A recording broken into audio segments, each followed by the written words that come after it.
Hey, it's Sean, founder of StartupFreedom.com.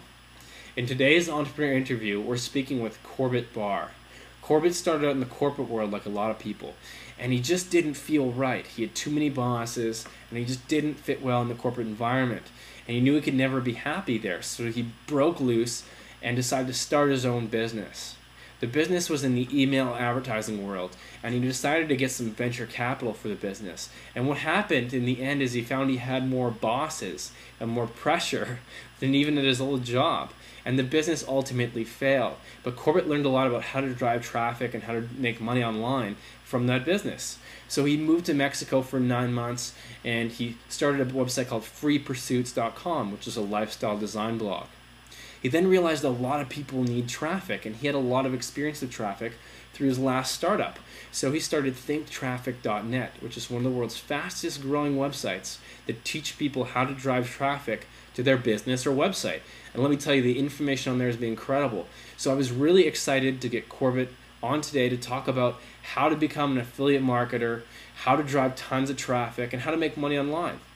Hey Corbett, you there? Yeah, hey Sean, how's it going? I'm great, man. Thanks for being here today. I'm really happy to have you on.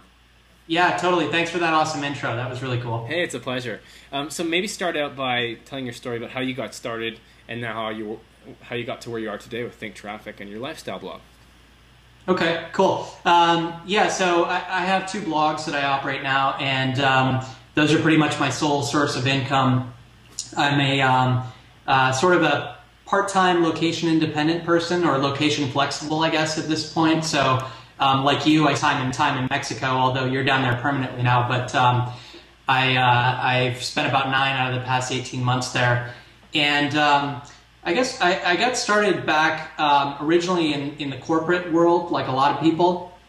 And at some point, there was this sort of nagging voice in my head that kept telling me, you're never really going to be fully happy doing a normal job, working for a corporation and being sort of a part of this giant machine and not really contributing a whole lot, even though the pay is good and the benefits are good, but you're just not in control of your life.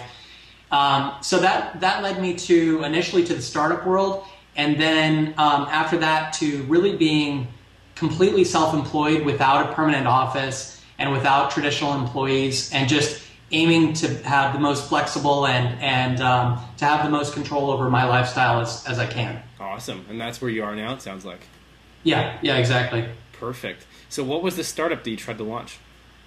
So in 2005, I paired up with a former colleague, and we got pretty far. It wasn't a complete success, but we raised venture capital. We raised about $3 million in venture capital. And the idea was to open up email as a channel for advertisers in a way that consumers actually would enjoy.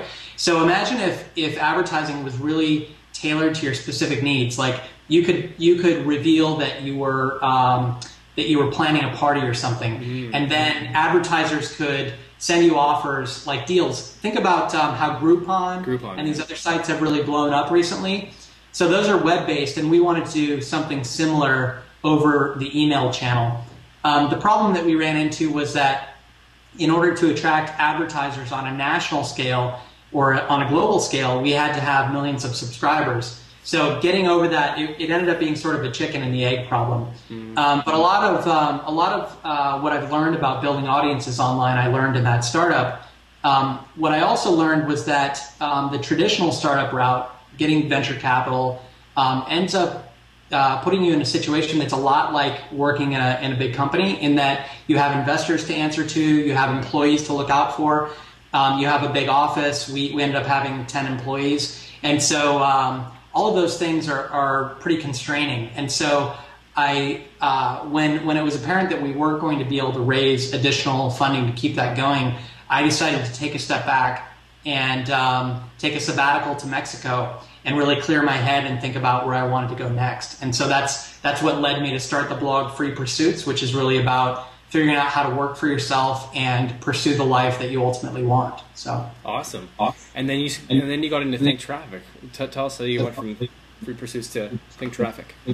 Yeah, so Free Pursuits, I started back in March of 2009, and basically I just told people about the experience I was having on my sabbatical and about all these people that I met while traveling who had carved out these really cool lifestyles for themselves, either by being self-employed or by creating some sort of a career that gave them the flexibility to live part-time in another country or something. And I hadn't really been aware of that as an option in the past, so it kind of blew my mind, and I thought that other people would be interested in hearing about that. So, so I started the blog to share those things, and it really just kind of took off on its own because it's an interesting topic, and I think with the recession and everything, there was just a lot of momentum behind that. So it took off, and at some point after running Free Pursuits for about a year or so, I realized that one of the things I really enjoyed was helping people build audiences, because I ended up getting a lot of emails from other bloggers and other entrepreneurs asking, like, how did you build such a big audience in such a short period of time?